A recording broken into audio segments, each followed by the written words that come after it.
Hey guys, welcome back to another video. I am in the truck with my brother Fred.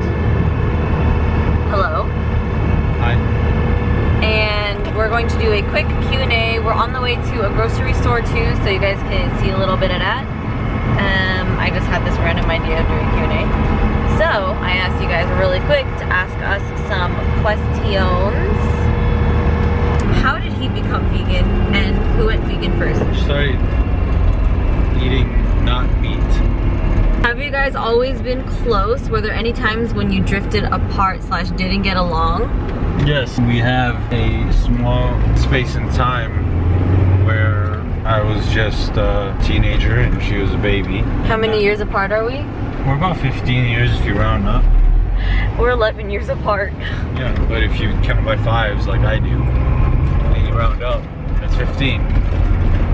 So, anyways, we have a good amount of time and space between us. When we were younger, I was in my teens and she was not. I was just doing my own thing, so I kind of missed out on some of the important stuff, but I was there for the most part, just not involved. Really, she was just a kid using her imagination, playing with her own dolls and toys, and playing dress up with my little sister, my other sisters. So I didn't really fit the time and space to get to know her like that. But as she got older, and I realized that she has her own thoughts and her own interests, and she is moldable, I was able to connect with her. Have we always been close? Like, we've always been close in proximity, but I just played with ponies while he played World of Warcraft. I didn't play World of Warcraft at that time. What was it? Diablo? I had a girlfriend, and I was doing really cool things that does not involve computer games.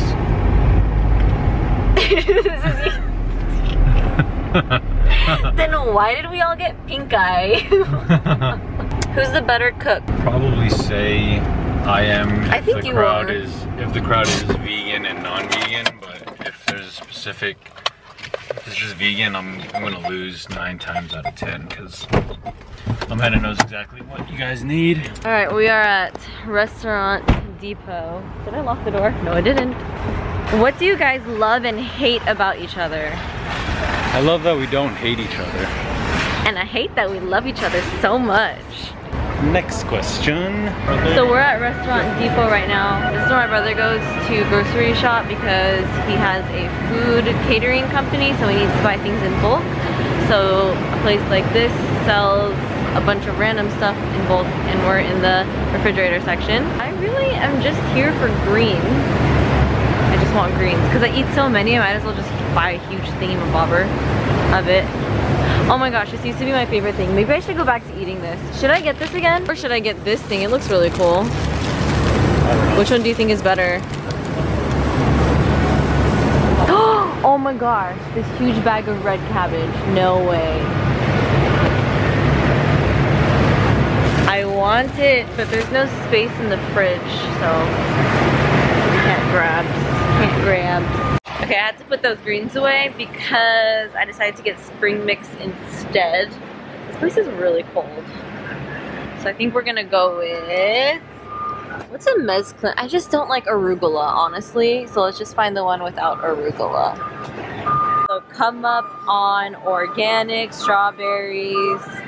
Oh my goodness, they're $2 each. Heck yeah. So we found this coconut, or no, this yellow curry paste. And it's just a bunch of spices. Coconut cream or coconut milk? It says mixed coconut milk, I believe. But all you have to, it's just the spices by itself, and then all you have to do is add coconut milk to it. It says add meat, but you know, we don't do that here. We add protein though. We do add protein. Callie feeds protein. Coconut cream or coconut milk? It says coconut milk. What are your favorite foods and favorite thing to cook? In my opinion, I think my brother's favorite food is something similar to or exactly a peanut butter and jelly sandwich. Correct, that's right. I mean, anything peanut butter and jelly is just a staple for me.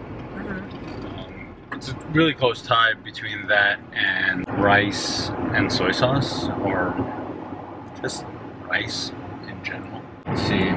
It's just raw vegetables in general. Any specific one? The ones in season.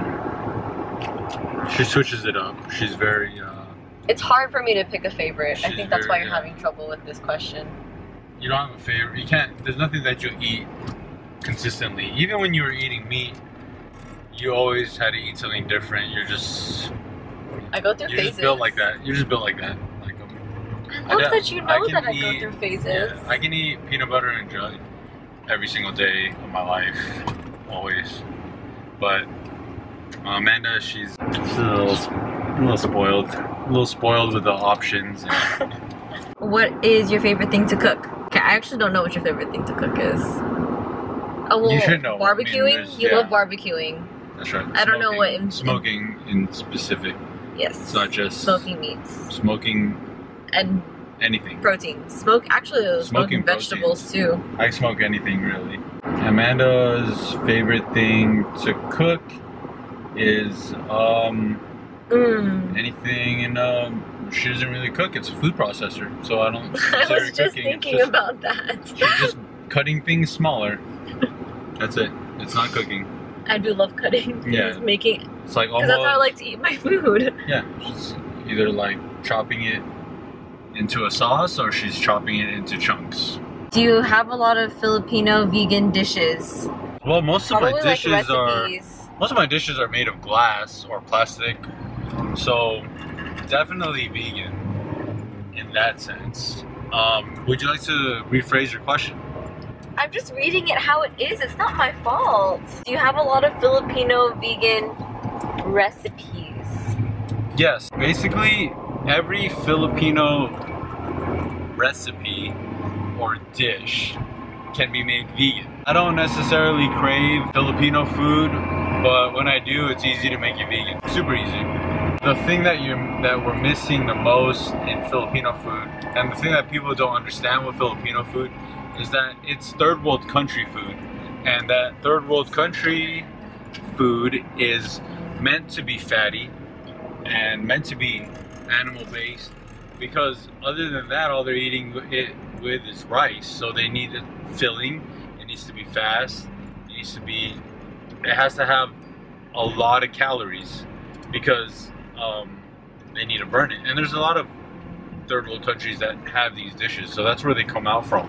But as we enter a new era and a new millennium, Filipino has become gourmet, it's become vegan, it's become low fat, it's transforming, just like a lot of other Asian dishes. So if you're looking for traditional Filipino food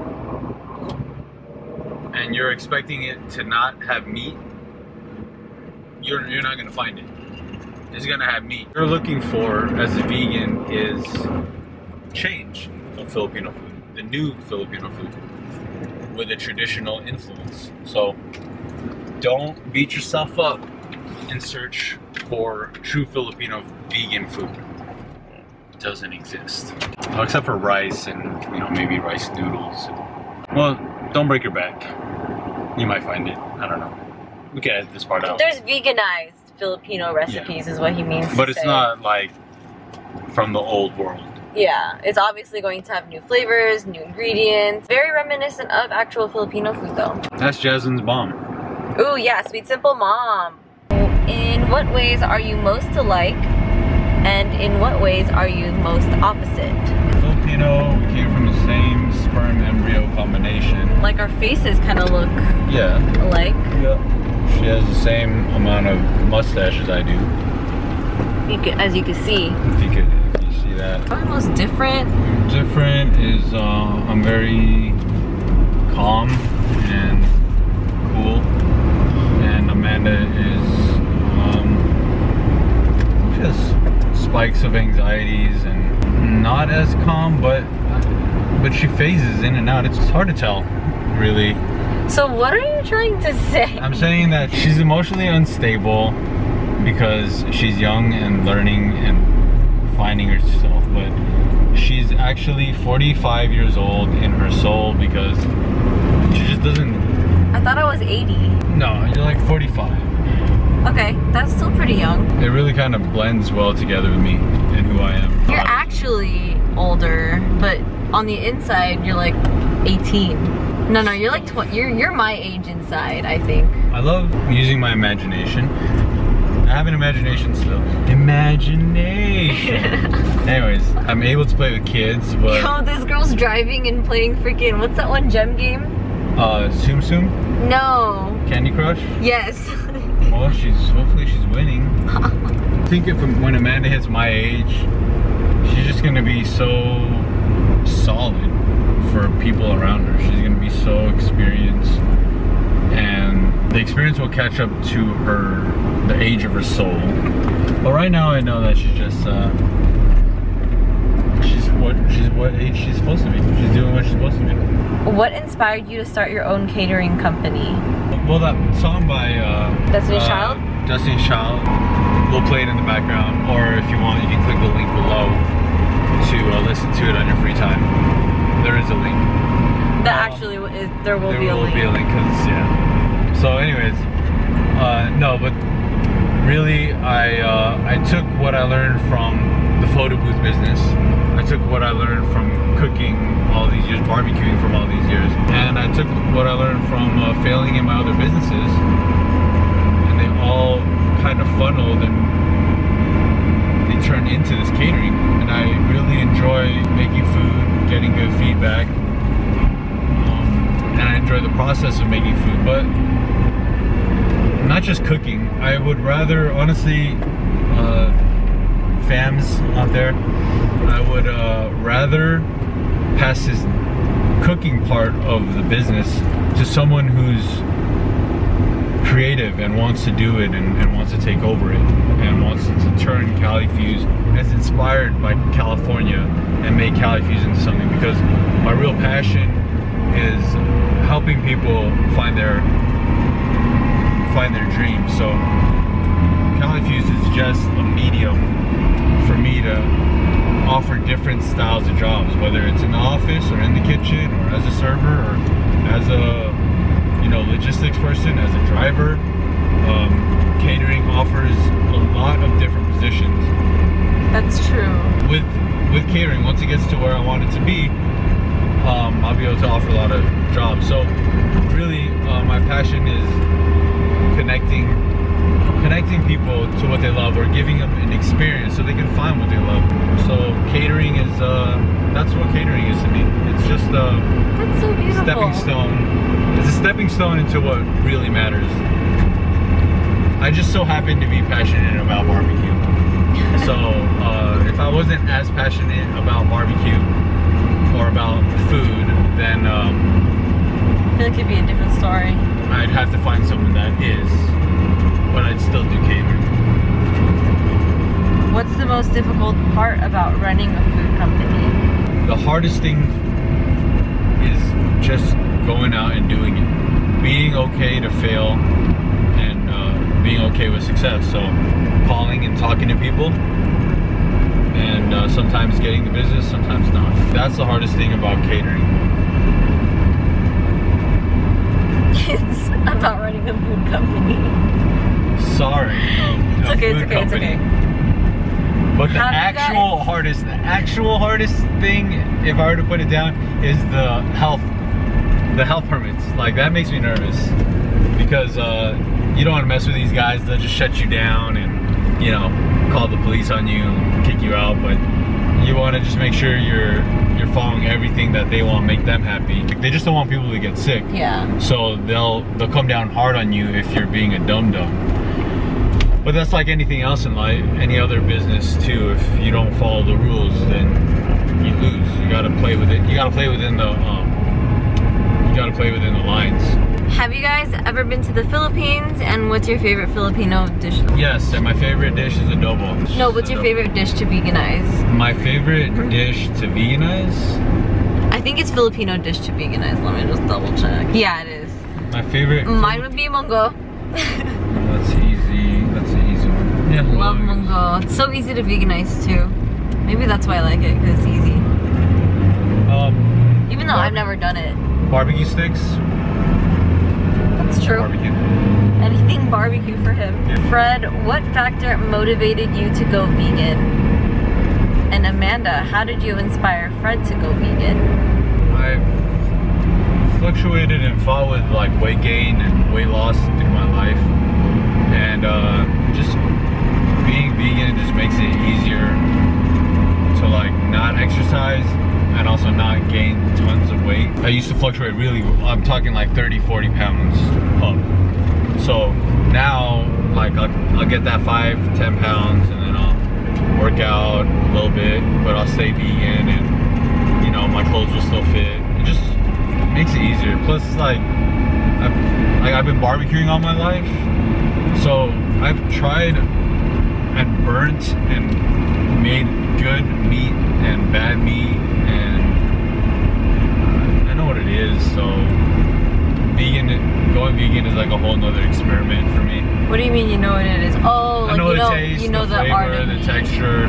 Yeah, I mean I'm not a master at it, but I'm not super thrilled by it. I'm more thrilled about the science of changing the chains of protein into Food science, basically. tender, yeah, to something tender and delicious and will blow your mind, and also being able to put the right spices and textures in it to make it comforting. Mm-hmm.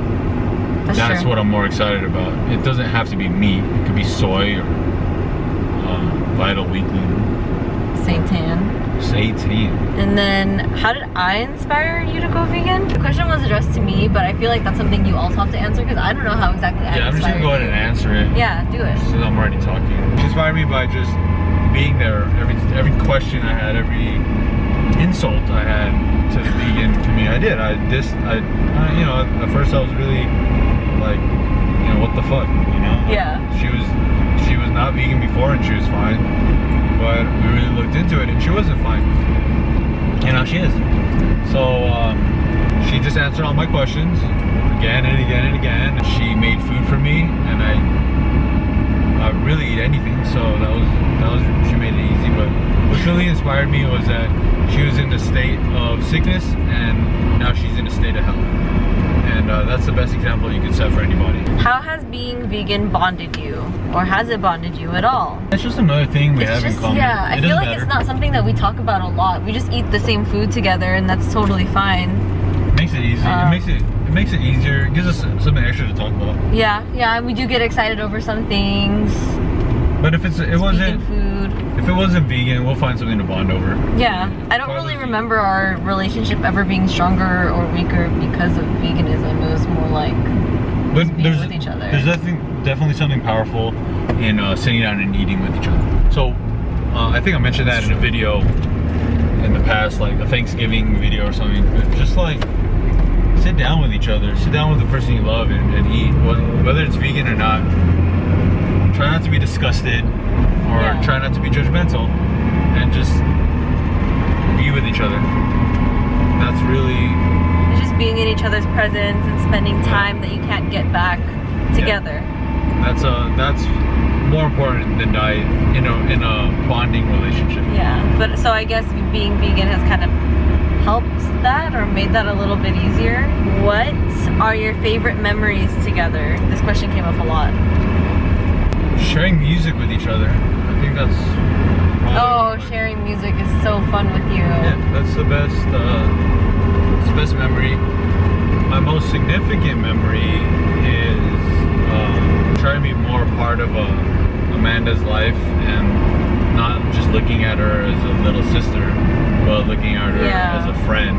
I was actually really just about to say that. So that's the most significant.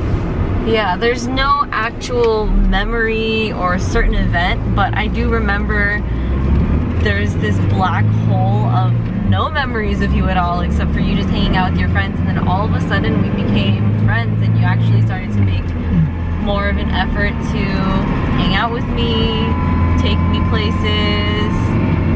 We went to like a hockey game and basketball game, and I don't even remember anything else that happened, but I remember it was just us going together. It was fun, just actually knowing each other. Oh, but actually one of my favorite memories with my brother is One year he broke his patella, so he was on crutches, but this is a part of the healing stage when he was able to move around more. And I got him a birthday present, and they were shoes. But along with the birthday present was a scavenger hunt. But what I did with the scavenger hunt was I put each clue all the way across the house. So one would be in the garage, and then it would lead him upstairs to a different bedroom. Then it'd probably lead him down to the backyard outside, just so he could find his freaking shoes. I'm so tired. And I just watched him, this guy with your crutches, just going up and down the stairs. All I could do was laugh. I'm sorry, it was fun. Yeah, it was a workout, but it was worth it. Anyway, next is... Stop talking because I usually lose signal here. So that's why you got me. I was like, why is he not thinking that this is not funny? live. This is not live. I was like, why are you even trying to talk about it? We're gonna lose signal. I was wondering, like, please affirm me. There's no signal with the There's video. usually no signal in this game. I thought we were FaceTime. I thought I was FaceTiming with you guys. I don't know. Maybe next time. Yeah. There's Instagram Live though, so we could do some in the future. Why didn't we just do all of it in Instagram Live? It's like we could do that next time. I mean, just scrap that and just let's just answer the questions.